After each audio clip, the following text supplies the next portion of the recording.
കൺചിമ്മിയോ നിൻജാലകം. രുദ്രയ്ക്ക് ശരീരം തളരുന്നത് പോലെ തോന്നി. അവൾക്ക് എന്ത് ചെയ്യണമെന്നറിയാത്ത അവസ്ഥ.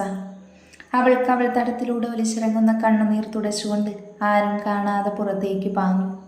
രുദ്ര പാഞ്ഞു വന്നു നിന്നത് സിദ്ധുവും പ്രണവും ഉള്ളിടത്തേക്കായിരുന്നു. സിദ്ധുവും പ്രണവും ഫുഡ് കഴിച്ച് കൈ കഴുകി വരുമ്പോൾ മുന്നിൽ ആദിയോടെ തങ്ങളെ തന്നെ നോക്കി നിൽക്കുന്ന രുദ്രയെയാണ് കണ്ടത്. അല്ല, മോളെന്താ ഈ നേരത്തിവിടെ? എന്നാൽ അതിനുള്ള ഉത്തരമല്ല അവൾ നൽകിയത്. ബദ്രിയേട്ടൻ എവിടെ? അവൻ ഇതുവരെ വന്നിട്ടില്ല. വരുമ്പോൾ എന്തായാലും രാത്രിയാവും. മോള് ചെന്ന് കിടക്കാൻ നോക്ക് കേട്ടോ. അവൻ വരുമ്പോൾ പറഞ്ഞോളാം മോള് വന്നത്. ഇല്ല, ഞാൻ ഏട്ടനെ കണ്ടിട്ട് പോകുന്നുള്ളൂ. രുദ്ര മോളെ, അത് ശരിയാവില്ല. ആരെങ്കിലും കണ്ട പ്രശ്നമാവും. ആയിക്കോട്ടെ, എനിക്കതൊന്നും അറിയണ്ട. എനിക്ക് ഏട്ടനെ കാണണം. കണ്ടിട്ട് ഞാൻ പോകുള്ളൂ. പറയുന്ന കേൾക്ക് നീ. അവൻ വന്നാൽ തന്നെ ആദ്യം നിന്റെ അടുത്ത് തന്നെ വരികയുള്ളൂ. വേണ്ട, എനിക്ക് ഏട്ടനെ കാണണം. ഇല്ലെങ്കിൽ എന്നെ ഇപ്പോൾ ഈ നിമിഷം തിരിച്ചു കൊണ്ടാക്കണം. എനിക്കിവിടെ നിൽക്കണ്ട. അത്രയും പറഞ്ഞവൾക്ക് മുന്നിൽ നിന്നും പൊട്ടിക്കരഞ്ഞു പോയിരുന്നു രുദ്ര. ഇത് കണ്ട് സിദ്ധുവും പ്രണവും ആദിയോടെ അവൾക്കരികിലായി ഓടി വന്നു. അവളുടെ ഒരിടത്തായി അവളെ പിടിച്ചിരുത്തി. ഒപ്പം അവൾക്ക് ഇപ്പുറവും അപ്പുറവുമായി സിദ്ധുവും പ്രണവും ഇരുന്നു. അതിനുശേഷം പ്രണവ് അവളെ നോക്കി പറഞ്ഞു, പ്ലീസ് മോളെ, ഇങ്ങനെ കരയില്ലേ. ഇങ്ങനെ നീ കരയുന്നത് ഞങ്ങൾക്ക് തന്നെ സഹിക്കാനാവുന്നില്ല. അതുകൊണ്ട് കരച്ചിൽ നിർത്തിയിട്ട് എന്താ ഉണ്ടായതെന്ന് പറ. എന്നാൽ അവൾ വീണ്ടും അതേപോലെ കരഞ്ഞോട് തന്നെ ഇരുന്നു. എന്താ മോളെ ഇത്? നിനക്കൊരു വിഷമം ഉണ്ടായാൽ അത് ഞങ്ങളുടെയും കൂടെ വിഷമമാണ്. നിനക്ക് തോന്നുന്നുണ്ടോ നിന്നെ ഞങ്ങൾ ഒറ്റയ്ക്കാക്കുമെന്ന്? ഇങ്ങനെ കരയുന്നത് കൊണ്ട് എന്താ കാര്യമെന്ന് ഞങ്ങൾ എങ്ങനെ അറിയാനാ? അത് നീ തന്നെ ഞങ്ങളോട് പറഞ്ഞാലല്ലേ എന്തെന്ന് നോക്കിയിട്ട് അതിന് പരിഹാരം കണ്ടെത്തുന്നത് എങ്ങനെയെന്ന് നോക്കാൻ പറ്റൂ. അതുകൊണ്ട് നല്ല കുട്ടിയായിട്ട് ഏട്ടന്മാരോട് പറയുന്നത് കേൾക്ക്. ആദ്യമേ കണ്ണുനീർ തുടച്ചിട്ട് എന്താ കാര്യമെന്ന് പറ. സിദ്ധു പറഞ്ഞു. രുദ്ര കണ്ണുനീർ തുടച്ചുകൊണ്ട് കുറച്ചു മുന്നേ അവൾ കേട്ട കാര്യങ്ങൾ അവരോടായി പറഞ്ഞു. അത് കേട്ടതും ഒരു നെടുവേർപ്പെട്ടുകൊണ്ട് സിദ്ധു മറുപടി പറഞ്ഞു. നോക്ക് മോളെ, അവരിപ്പോൾ നിന്റെയും അവൻ്റെയും കല്യാണമല്ലേ നടത്താൻ പോകുന്നത്. വെറുമൊരു എൻഗേജ്മെൻറ്റ് മാത്രമാണ്. അത് ചെറിയൊരു ചടങ്ങ് പോലെ. അതിനിങ്ങനെ ടെൻഷൻ അടിക്കേണ്ട കാര്യമില്ല. നീ ബദ്രിയുടെ ഭാര്യയാണ്. അവൻ താലി കെട്ടി അവൻ്റെ പെണ്ണ്. അങ്ങനെയുള്ളപ്പോൾ നിന്നെ കണ്ട ഹരീന്ദ്രൻ വന്ന് കെട്ടിക്കൊണ്ട് പോകാൻ നോക്കിയ അവൻ വിട്ടുകൊടുക്കുമെന്ന് തോന്നുന്നുണ്ടോ നിനക്ക്? അവളില്ലെന്ന് തലയാട്ടി. അപ്പോൾ അറിയാം അങ്ങനെ ഉണ്ടാവില്ലെന്ന്. അപ്പം പിന്നെ ഈ നിസ്സാര കാര്യത്തിന് നീ എന്തിനാ ഇങ്ങനെ ടെൻഷൻ ആവുന്നത്? ഞങ്ങളൊക്കെ നിനക്കൊപ്പം ഇവിടെ തന്നെ ഇല്ലേ? സൂര്യയുടെ അമ്മയെ കണ്ടെത്തിക്കഴിഞ്ഞ ആ നിമിഷം, ആ ദിവസം നമ്മൾ ഇവിടെ നിന്ന് പോകും, ഹരീന്ദ്രൻ്റെ ശവവും കൊണ്ട്. അതുവരെ മോള് പിടിച്ചു നിന്നേ പറ്റൂ. വെറും ഒരു മോതിരമിടുന്ന ചടങ്ങ്. അത് കഴിഞ്ഞാൽ നിനക്ക് തന്നെ അത് ഊരി മാറ്റാം. അല്ലാതെ നിങ്ങളുടെ കല്യാണമൊന്നുമല്ല നടക്കുന്നത്. അതുകൊണ്ട് ഏട്ടൻ പറയുന്നത് കേൾക്ക്. ഇതുവരെ നീ എങ്ങനെ ഇവിടെ നിന്നോ അതുപോലെ തന്നെ നിൽക്കണം. നമ്മൾ ലക്ഷ്യത്തിലെത്താൻ ഇനി അധിക നാളില്ല. അതുകൊണ്ട് സ്ട്രോങ് ആയിരിക്കെ, എല്ലാം ശരിയാവും. ബദ്രി ഏട്ടന് ഇതറിഞ്ഞ ഏട്ടന് സഹിക്കില്ല. എൻ്റെ മോളെ, അവനൊന്നും പറയില്ല. നിന്നെ ഇങ്ങോട്ട് കൊണ്ടുവന്നത് തന്നെ അവനല്ലേ. അപ്പോൾ അവനെ അറിയാലോ ഇങ്ങനെ എന്തേലുമൊക്കെ ഉണ്ടാവുമെന്ന്. അതുകൊണ്ട് അതോർത്ത് നീ വിഷമിക്കേണ്ട. തൽക്കാലം മോള് പോയി വിശ്രമിക്ക്. നാളത്തെ ദിവസം ഹരീന്ദ്രന് പോലും സംശയമുണ്ടാകാത്ത വിധം ഹാപ്പിയായി വേണം ഇരിക്കാൻ. പറഞ്ഞത് കേട്ടോ? അതിനവൾ തലയാട്ടി. എന്ന് ആരെങ്കിലും കാണും മുന്നേ റൂമിൽ ചെല്ലാൻ നോക്ക്. പിന്നെ രുദ്ര അവരെ രണ്ടാളെയും നോക്കി അവിടെ നിന്ന് പോകുമ്പോൾ പ്രണവ് പറഞ്ഞു. ഒരാവേശത്തിൽ അവളോട് അങ്ങനെയൊക്കെ പറഞ്ഞു. പക്ഷേ ബദ്രി ഇതറിയുമ്പോൾ ഉള്ള കാര്യം അറിയുമ്പോൾ എന്താ? മറ്റവനുള്ള ഇടി നമുക്കാവും തരുന്നത്. അത്ര തന്നെ. അത്രയും പറഞ്ഞ സിദ്ധു വാതിലടച്ചു ബെഡിലേക്ക് മറിഞ്ഞതും പ്രണവ് അവിടെ തന്നെ നിന്നു. രാവിലെ രുദ്ര ഉണരുമ്പോൾ വീട് മൊത്തത്തിൽ ഉത്സാഹത്തിമർപ്പിലായിരുന്നു. വീട് മൊത്തത്തിൽ തന്നെ പൂക്കൾ കൊണ്ട് അലങ്കരിച്ച് മനോഹരമാക്കിയിരിക്കുന്നു. ഒപ്പം രാത്രിയിൽ കാർത്തിക ദീപം തെളിയിക്കാൻ കണക്കിനെല്ലാം ഒരുക്കുകയായിരുന്നു എല്ലാവരും. കല്ലു വലിയ സന്തോഷത്തിലാണ്. അവൾക്ക് ഈ കാർത്തിക ഉത്സവം ഇതൊക്കെ ഭയങ്കര ഇഷ്ടമായതുകൊണ്ട് തന്നെ ഓടി നടന്ന് ഓരോന്ന് ചെയ്യുകയായിരുന്നു. ആ മോളിവിടെ നിൽക്കുമായിരുന്നു. വന്ന് ആഹാരം കഴിച്ചിട്ട് കല്ലുവിനെ കൂട്ടി അമ്പലത്തിൽ പോയിട്ട് വാ. അമ്പലത്തിൽ മുത്തശ്ശനും എല്ലാവരും ഉണ്ട്. പിന്നെ തൊഴുതിട്ട് ഒരിടത്ത് ആ പെണ്ണിനൊപ്പം കറങ്ങി നിൽക്കാതെ ഇങ്ങെത്തിക്കോണം കേട്ടല്ലോ, സന്ധ്യ പറഞ്ഞു. അതിന് രുദ്രയൊന്ന് ചിരിച്ചു. ഇങ്ങനെ ഇവിടെ തന്നെ നിൽക്കാതെ വന്നിങ്ങോട്ട്. അത്രയും പറഞ്ഞ് രുദ്രയെ അവർ അവരുടെ കരങ്ങളാൽ പിടിച്ചുകൊണ്ട് പോകുമ്പോൾ അവർക്ക് പിന്നാലെ ഒരു പാവ കണക്കെ ചെന്നിരുന്നു. കല്ലുവിനൊപ്പം അമ്പലത്തിന് മുൻപിൽ തൊഴുകയോടെ നിൽക്കുമ്പോഴും അവളുടെ ഹൃദയം വല്ലാതെ പിടച്ചിരുന്നു. തിരിച്ചുള്ള യാത്രയിൽ കല്ലു പറയുന്നതെല്ലാം ഒരു മൂളലോടെ മാത്രമേ അവൾ കേട്ടുകൊണ്ട് അവൾക്കൊപ്പം നടന്നുള്ളൂ. അല്ല, നീ രാത്രിയിൽ എത്തുകയുള്ളൂന്ന് പറഞ്ഞിട്ട് രാവിലെ തന്നെ ഇങ്ങ് വന്നോ സൂര്യ? മുന്നിൽ നിൽക്കുന്ന ഹരീന്ദ്രനെ നോക്കി സച്ചി ചോദിച്ചു. അതെ അമ്മാവ, ഞാൻ നേരത്തെ തിരിച്ചു. എന്തായാലും ഇവിടെ ഒരു വിശേഷം നടക്കുമ്പോൾ താമസിച്ചു വരുന്നത് ശരിയല്ലല്ലോ. അത് നീ പറഞ്ഞത് നേരാ. അല്ല, മുത്തശ്ശനെവിടെ? അച്ഛനും ഏട്ടന്മാരും കൂടെ അമ്പലത്തിൽ പോയി വൈകിട്ടുള്ള പൂജയുടെ കാര്യങ്ങൾ ഏർപ്പെടുത്താൻ. അല്ല, നീ ഇതിപ്പോൾ വന്നു? ഗായത്രി ചോദിച്ചു. ഞാനിപ്പോൾ വന്നതേ ഉള്ളൂ. എന്നാൽ പിന്നെ കുടിക്കാൻ എടുക്കട്ടെ? ഇപ്പോൾ വേണ്ട ചെറിയമ്മേ, കുറച്ച് കഴിയട്ടെ. വന്നതല്ലേ ഉള്ളൂ ഞാൻ. അല്ല, രുദ്ര എവിടെ? നീ ചോദിച്ചാലതേ നിന്റെ പുറകിൽ നിൽക്കുന്നു. ഗായത്രി പറഞ്ഞതും ഹരീന്ദ്രൻ തിരിഞ്ഞു നോക്കുമ്പോൾ കല്ലുവിനൊപ്പം അമ്പലത്തിൽ നിന്ന് വരുന്ന രുദ്രയെയാണ് കണ്ടത്. അവൻ അവൾക്കടുത്തേക്കായി ചെന്നു നിന്നു. ഒപ്പം കയ്യിലിരുന്ന കവറ് അവൾക്ക് നേരെ ഒരു പുഞ്ചിരിയോടെ നീട്ടി. രുദ്ര അമ്പരപ്പോടെയും ഭയത്തോടെയും അവനെ നോക്കുമ്പോൾ അവൻ്റെ ആ ചിരിച്ചു മുഖം നോക്കി തന്നെ കല്ലുവും നിന്നു. അല്ല ചേച്ചി, ഈ കൊശവേടനോട് ചിരിക്കാനും അറിയാമോ? അവൾ രുദ്രയുടെ കാതിലായി പറഞ്ഞു. എന്നാൽ അവളൊന്നും മിണ്ടാതെ അങ്ങനെ തന്നെ നിന്നു. എന്താടോ താനെന്നെ ആദ്യമായി കാണുന്നത് പോലെ നോക്കുന്നത്? നീ ഇത്രയും ദിവസം ഇവിടെ ഇല്ലായിരുന്നില്ലേ? അപ്പൊ പെട്ടെന്ന് കണ്ട സന്തോഷത്തിലാവും. മോൾക്ക് എന്തു പറയണമെന്നറിയാതെ നിന്നതാവും. പിന്നെ ഇത് തനിക്ക് വേണ്ടി ഒരുപാട് കടകൾ കയറിയിറങ്ങി ഞാൻ വാങ്ങിയ സാരിയാണ്. അതുകൊണ്ട് ഇന്ന് രാത്രി അമ്പലത്തിൽ ഇതുടുത്ത് വേണം എനിക്കൊപ്പം വരാം. അത്രയും പറഞ്ഞ് അവളുടെ കവളിൽ തട്ടിക്കൊണ്ട് മുകളിലേക്ക് പോകുമ്പോൾ അവനുള്ളിൽ തൻ്റെ പുതിയ കളികൾക്ക് തുടക്കം കുറിച്ചുള്ള ആദ്യ പുഞ്ചിരി വീണു. രുദ്ര എല്ലാവരും കൂടെ ഹരീന്ദ്രൻ കൊണ്ടുവന്ന് സാരി ഉടുപ്പിച്ച് സുന്ദരിയാക്കിയിരുന്നു. ശരിക്കും ആ ഡ്രസ്സിൽ അവളൊരു ദേവതയെ പോലെ തിളങ്ങി നിന്നു. എല്ലാവരും ഒരുക്കി താഴേക്ക് കൊണ്ടുവരുന്ന രുദ്രയെ കണ്ട് ഹരീന്ദ്രന് കണ്ണുകൾ വിടർന്നു നോക്കി. ശരിക്കും ആ നിമിഷം അവന് തോന്നിയിരുന്നു അവളൊരു അപ്സരസാണെന്ന്. വായിൽ ഈച്ച കയറും ചക്ക, ഇങ്ങനെ നിന്ന് നോക്കിയാ. ഒരു മാസം കൂടെ ക്ഷമിക്ക് നീ. ഞങ്ങൾ തന്നെ രണ്ടിനെയും കൈയോടെ പിടിച്ച് കെട്ടിച്ചോളാം. അഹല്യ എന്ന് പറയുമ്പോൾ ഹരീന്ദ്രൻ ഒരു ചിരി ചിരിച്ചു. പക്ഷെ അവനുള്ളിലെ ആ വിഷച്ചിരി ആ നല്ല മനസ്സുള്ള ആൾക്കാർക്ക് ആർക്കും തന്നെ മനസ്സിലായിരുന്നില്ല. എന്നാൽ പിന്നെ പോകാം നമുക്ക്. ഹരീന്ദ്രൻ അത് പറഞ്ഞ് മുന്നേ നടന്നതും രുദ്രയെയും കൊണ്ട് കല്ലുവും അഹല്യയും ഗായത്രിയും മായയും സന്ധ്യയും പിന്നാലെ തന്നെ ചെന്നിരുന്നു. ബദ്രി വരുമ്പോൾ അവിടെ മൊത്തം അലങ്കരിച്ചിട്ടിരിക്കുന്നതാണ് കണ്ടത്. എന്നാൽ അവിടെ ആരെയും കാണാതെ വന്നതും ബദ്രി അവർക്ക് താമസിക്കാൻ കൊടുത്ത സ്ഥലത്തേക്ക് നടന്നു. മുന്നിൽ നിൽക്കുന്ന ബദ്രിയെ കണ്ടതും സിദ്ധുവും പ്രണവും ഒന്ന് നടുങ്ങി. അല്ലടാ, ഇവിടെ എന്ത് വിശേഷം? അല്ല, ഇവിടെയുള്ള ആൾക്കാരെല്ലാം എവിടെ പോയി? ഇന്ന് കാർത്തികയല്ലേ, അതുകൊണ്ട് എല്ലാവരും അമ്പലത്തിൽ പോയിരിക്കുക. രുദ്രയും പോയോ അവർക്കൊപ്പം? പിന്നെ അവളും പോകാതെ? അവളിപ്പോൾ ഈ വീട്ടിലെ ആളല്ലേ. എന്തായാലും ഞാനൊന്ന് എൻ്റെ പെണ്ണിനെ കണ്ടിട്ട് വരാം. ഈ വേഷത്തിൽ നീ അങ്ങോട്ട് പോകാൻ പോകുന്നു? അവിടെ ഹരീന്ദ്രനുണ്ട്. ഉണ്ടെങ്കിൽ എനിക്കെന്താ? പിന്നെ അവൻ എന്നെ കാണാനൊന്നും പോകുന്നില്ല. അവൻ എന്നെ എൻ്റെ ഈ രൂപത്തിൽ കാണണമെങ്കിൽ ഞാൻ തന്നെ വിചാരിക്കണം. എന്തായാലും അവരിങ്ങോട്ടേക്ക് തന്നെയല്ല വരുന്നത്. അപ്പം കാണാം നിനക്ക് നിൻ്റെ പെണ്ണിനെ. എൻ്റെ പെണ്ണിനെ എപ്പോൾ എങ്ങനെ എവിടെ വെച്ച് കാണണമെന്നൊക്കെ ബദ്രിക്കറിയാം. നീയൊന്നും പഠിപ്പിക്കേണ്ട. എന്തായാലും ഞാനൊന്ന് അവിടം വരെ പോയി അവളെ ഞെട്ടിച്ചിട്ട് വരാം. അത്രയും പറഞ്ഞ് ബദ്രി പോകുമ്പോൾ സിദ്ധു പ്രണവിനോടായി പറഞ്ഞു. ഇവൻ അവളെ ഞെട്ടിക്കാൻ പോയിട്ട് അവിടെ നടക്കുന്നത് കണ്ട് ഇവനാവും ഞെട്ടുന്നത്. തൽക്കാലം അവനൊപ്പം പോകാം നമുക്ക്. ഇല്ലെങ്കിൽ എടുത്തു ചാടി അവൻ വല്ലതും കാണിച്ചെന്ന് വരും. അത്രയും പറഞ്ഞ് സിദ്ധുവും പ്രണവും അവൻ്റെ പിന്നാലെ തന്നെ ചെന്നു. കാർത്തിക പൂജ അവസാനിച്ചുള്ള തിരുമേനി, മുത്തശ്ശൻ ചോദിച്ചു. അത് കഴിഞ്ഞു. എന്നാൽ പിന്നെ ഞാൻ തന്ന മോതിരം രണ്ടും പൂജിച്ചുകൊണ്ട് വരിക. അത് പറയേണ്ട താമസം അയാൾ ഒരു താരത്തിലിരുന്ന് 2 മോതിരം എടുത്ത് അകത്തേക്ക് നടന്നു. മുത്തശ്ശൻ രുദ്രയെയും ഹരീന്ദ്രനെയും നോക്കി.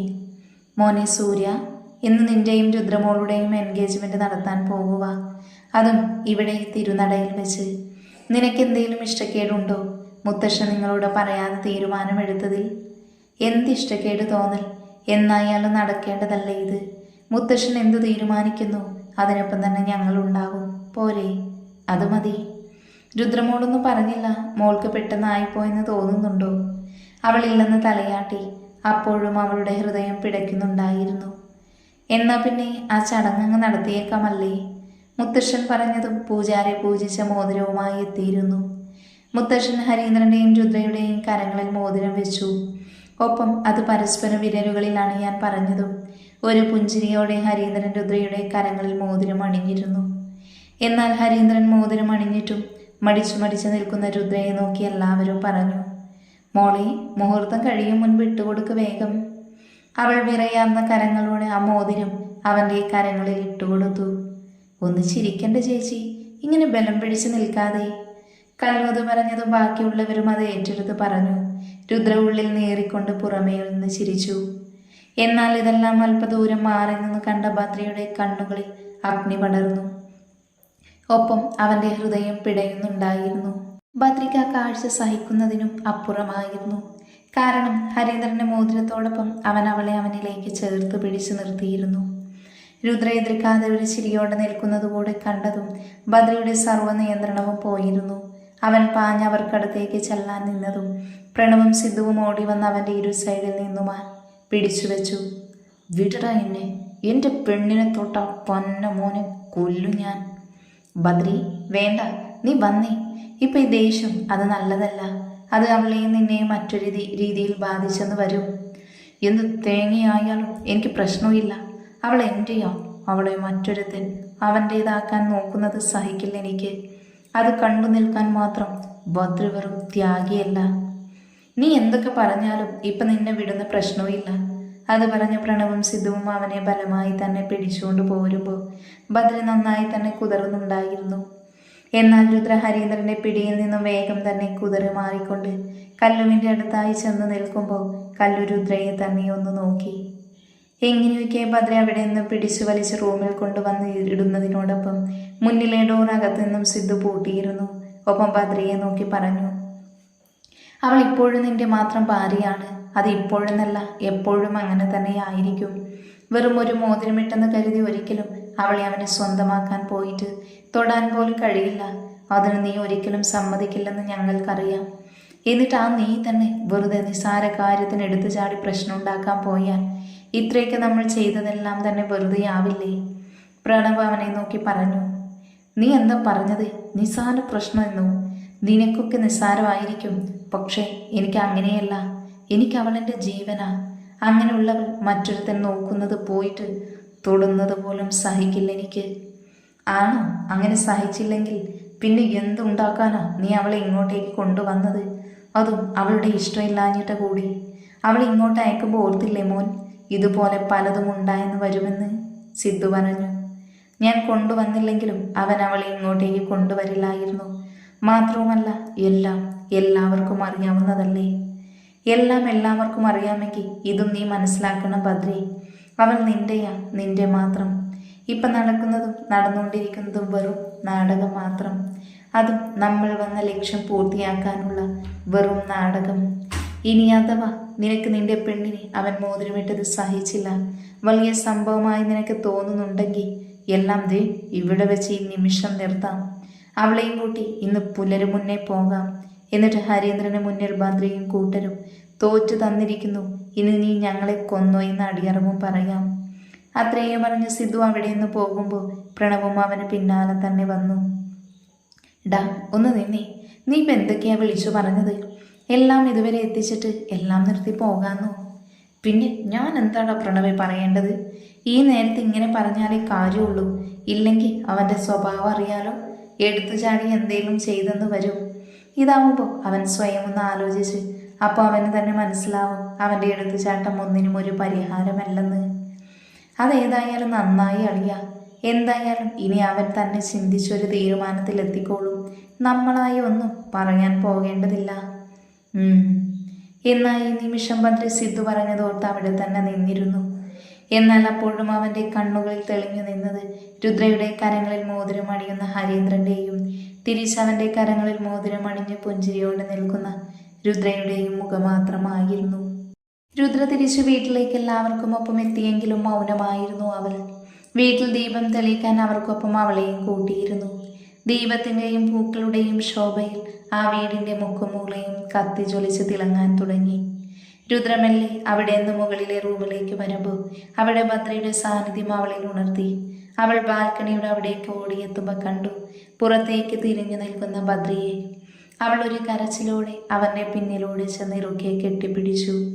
കരയുമ്പോൾ ബദ്രി അവളെ അവനിൽ നിന്നും അടർത്തി മാറ്റിയിരുന്നു. രുദ്ര അവനെ ഒന്ന് നോക്കി. ഏട്ടാ, ഞാൻ ഒന്നും പറയണമെന്നില്ല. എല്ലാം നല്ല കാഴ്ചയായിരുന്നു വന്നപ്പോൾ എനിക്കായി ഒരുക്കിയിരുന്നത്. ഏട്ടാ, അതെങ്ങനെയല്ല. ഇത്രയും നേരം ഞാൻ നേരി പുകയുകയായിരുന്നു, അറിയാമോ? മതി, ഇനി എനിക്ക് കേൾക്കണമെന്നില്ല. ഇനി നിനക്കും എന്നെ മടുത്തു തുടങ്ങിയിട്ടുണ്ടാവുമോ?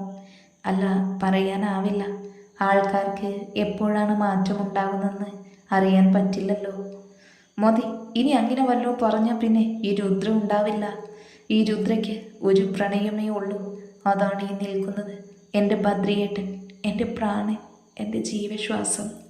അങ്ങനെയുള്ളപ്പോൾ ഏട്ടനെ വിട്ട് ഞാൻ പോകുമെന്ന് തോന്നുന്നുണ്ടോ? പറ, തോന്നുന്നുണ്ടോന്ന്? അവൾ അവൻ്റെ ഷർട്ടിൽ പിടിച്ചുലച്ചുകൊണ്ട് ചോദിച്ചു. എന്നാൽ ബദ്രി അതിന് ഉത്തരം പോലും നൽകാതെ അവളുടെ കരങ്ങൾ അടർത്തി മാറ്റിക്കൊണ്ട് അവിടെ നിന്ന് പോകുമ്പോൾ അവൾ അവിടെ നിന്ന് വാവിട്ട് കരഞ്ഞു.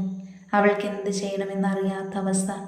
അവൾ എന്തോ ഉറപ്പിച്ചതുപോലെ പിന്തിരിഞ്ഞു നോക്കുമ്പോൾ മുന്നിൽ അവളെ തന്നെ ഉറ്റുനോക്കി നിൽക്കുന്ന കല്ലു.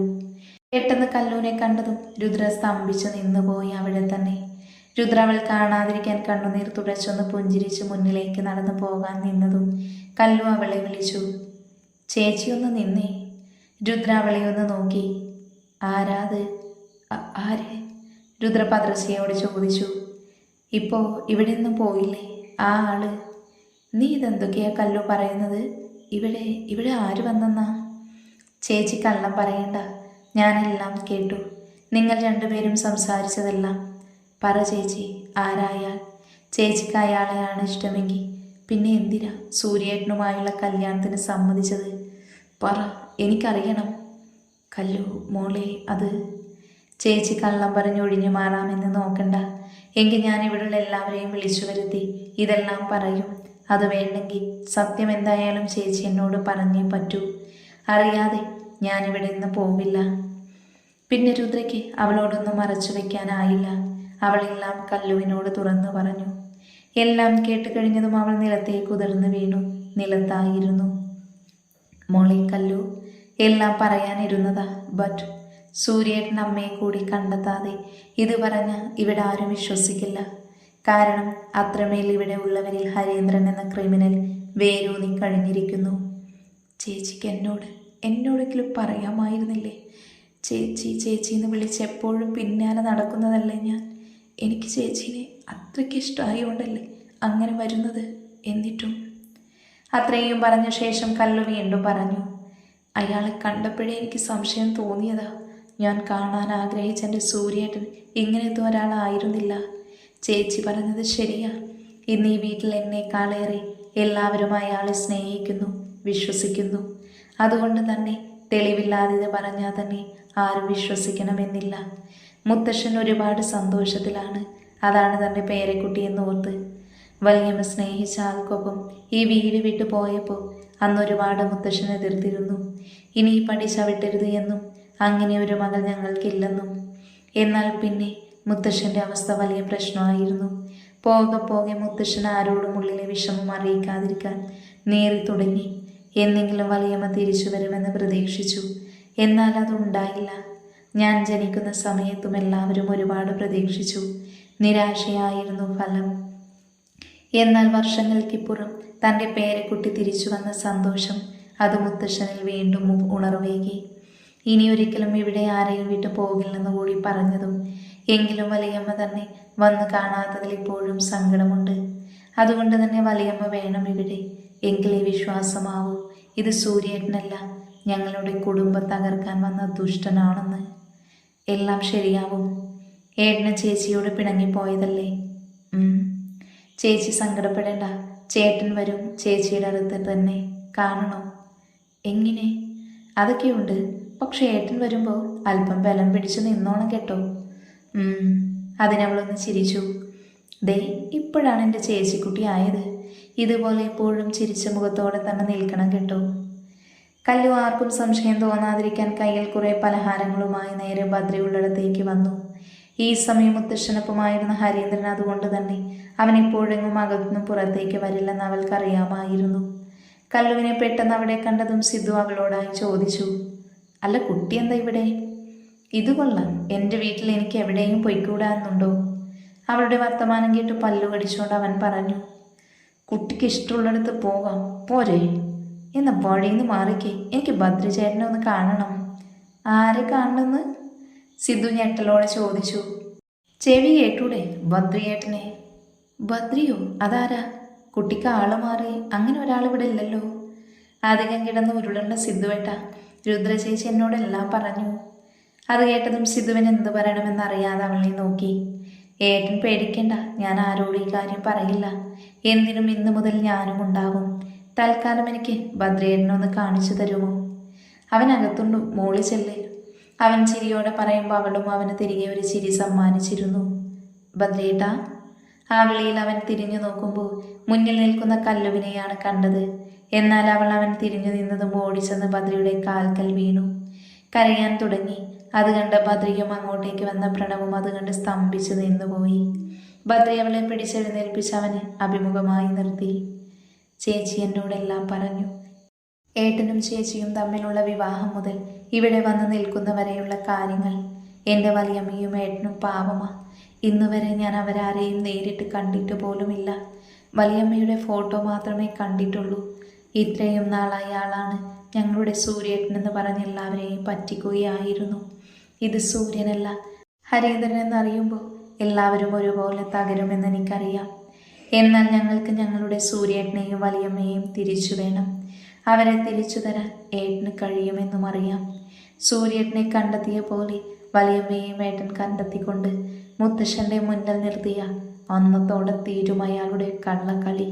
അതുകൊണ്ട് സൂര്യേട്ടനെയും വലിയമ്മയെയും ഞങ്ങൾക്ക് തിരികെ കിട്ടില്ലേ ഏട്ടാ? പറ, കിട്ടില്ലേ? കിട്ടും.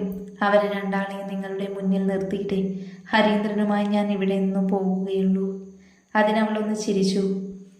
പിന്നെ ഇന്ന് നടന്ന ചേച്ചിയുടെ അറിവോടെ അല്ലായിരുന്നു. മുത്തശ്ശൻ്റെ പെട്ടെന്നുള്ള തീരുമാനമായിരുന്നു. ചേച്ചി ഇതിൽ നിരപരാധിയാണ്. ഏട്ടൻ പിണങ്ങിപ്പോയതിൽ നല്ല വിഷമമുണ്ട് ചേച്ചിക്ക്. അതുകൊണ്ട് ചേട്ടൻ വന്ന് ചേച്ചിയെ കണ്ട് മിണ്ടണം, ഇല്ലെങ്കിൽ ആ പാവം തകർന്നു പോകും. അത്രയും പറഞ്ഞ് അവൾ അവിടെ നിന്ന് പോകുമ്പോൾ ഭദ്ര അവിടെ തന്നെ മൗനമായി നിന്നു. കല്ലുവരുവരുദ്ര റൂമിൽ തന്നെ നിൽപ്പുണ്ടായിരുന്നു. ചേച്ചി ഇനി ഡോറടച്ച് കിടന്നു. ആരെങ്കിലും ചോദിച്ചാൽ ചേച്ചിക്ക് തലവേദന ആയതുകൊണ്ട് ഉറങ്ങിപ്പോയെന്ന് പറഞ്ഞോളാം ഞാൻ. പിന്നെ ഏട്ടനിപ്പോൾ വരുന്ന തോന്നുന്നേ. വന്ന് ഞാൻ പറഞ്ഞത് ഓർമ്മയുണ്ടല്ലോ, ജാടയിട്ട് നിന്നോണം. കല്ലുപോയതും രുദ്ര ഡോറടച്ച് ബാൽക്കണിയിലുള്ള ബെഞ്ചിലായി വന്നിരുന്നു. ആകാശത്തെ നക്ഷത്രങ്ങൾ തന്നെ നോക്കി കണ്ണു ചിമ്മുന്നതായി തോന്നിയതും അവൾ അവിടേക്ക് തന്നെ നോക്കിയിരുന്നു. എന്നാൽ പിന്നിലൂടെ വന്ന് അവളുടെ കഴുത്തിൽ മുഖം പൊഴുത്തി താൻ ഭദ്രയെ ചേർത്ത് പിടിച്ചതും അവളുടെ ചുണ്ടിൽ ചിരി വിതറി. എന്നാൽ കല്ലു പറഞ്ഞത് ഓർമ്മ വന്നതും രുദ്രവനെ പിന്നിലേക്ക് തള്ളിക്കൊണ്ട് പറഞ്ഞു. അതെ, ഇനി മുതൽ എന്നെ ഇങ്ങനെയൊന്നും വന്ന് കെട്ടിപ്പിടിക്കാൻ പാടില്ല. കാരണം നിങ്ങളെ എനിക്ക് മടുത്തല്ലോ. അതുകൊണ്ട് ഇനി തൊട്ട് ഹരീന്ദ്രൻ്റെ പെണ്ണാ ഞാൻ. കണ്ടോ ഹരിയേട്ടനെ കണിയിച്ചു തന്ന മോതിരം? അവൾ ഭദ്രയ്ക്ക് നേരെ ഹരീന്ദ്രൻ ഇട്ടുകൊടുത്ത ആ മോതിരം ഉയർത്തിക്കൊണ്ട് തന്നെ പറഞ്ഞു. ഞാൻ അപ്പോഴത്തെ വിഷമത്തിൽ പറഞ്ഞു പോയതാ, സോറി. നീ ആ മോതിരം ഊരി മാറ്റുന്നുണ്ടോ? എനിക്കപ്പോൾ ഉള്ളപ്പോൾ ഇതിട്ട് നിൽക്കുമ്പോൾ എനിക്ക് നിയന്ത്രണം തെറ്റും. അതുകൊണ്ട് അത് അഴിച്ചു മാറ്റിയേ നീ. ഇല്ല, എൻ്റെ ഹരിയേട്ടനിട്ട് തന്ന മോതിരം ഞാൻ അഴിച്ചു മാറ്റില്ല. ദേ പെണ്ണെ, ചുമ്മാ എന്നെ ദേഷ്യം പിടിപ്പിക്കരുത് നീ. അത് നീയായി അഴിച്ചു മാറ്റിയില്ലെങ്കിൽ എങ്ങനെ മാറ്റണമെന്ന് എനിക്ക് അറിയാം. കാണണോ? ആ, കാണണം. ആ നിമിഷം ഭദ്ര രുദ്രയെ അവനിലേക്ക് പിടിച്ചു വലിച്ചടിപ്പിച്ചു. രുദ്ര അവനെ കണ്ണുകൾ വിടർത്തി നോക്കി. എന്നാൽ ആ നിമിഷം തന്നെ അവൾ അവനെ ഇരു കൈയാൽ കോരിയെടുത്തുകൊണ്ട് അവളുടെ കഴുത്തിടിക്കിൽ അവൻ്റെ താടി കൊണ്ട് ഇക്കിളി കൂട്ടാൻ തുടങ്ങി. ഒപ്പം അവളുടെ ചുണ്ടിലേക്ക് ചുണ്ടുകൾ അടുപ്പിക്കാൻ നിന്നതും അവൾ അവളുടെ കരങ്ങൾ അവൻ്റെ വാപത്തിക്കൊണ്ട് ആ മോതിരം അഴിച്ചു മാറ്റി. എന്നിട്ട് പറഞ്ഞു, അത് ഊരി മാറ്റി, ഇനി എന്നെ താഴെ നിർത്ത്. ഇല്ല, നീ എന്തൊക്കെയാ പറഞ്ഞേ? നീ അവൻ്റെ പെണ്ണെന്നോ? അപ്പോൾ ഞാൻ നിന്റെ ആരാടി? എന്തായാലും അതിന് മോൾക്ക് അറിയിച്ചു തന്നിട്ടേ എൻ്റെ രുദ്രമോളുടെ ഭദ്രയേട്ടൻ ഇവിടെ നിന്ന് പോകുന്നുള്ളൂ. അത്രയും പറഞ്ഞ രുദ്രയ്ക്ക് പോലും ചിന്തിക്കാൻ സാവകാശം കൊടുക്കാതെ അവൻ അവളുടെ ചുണ്ടുകളിലേക്ക് ചേക്കേറിയിരുന്നു.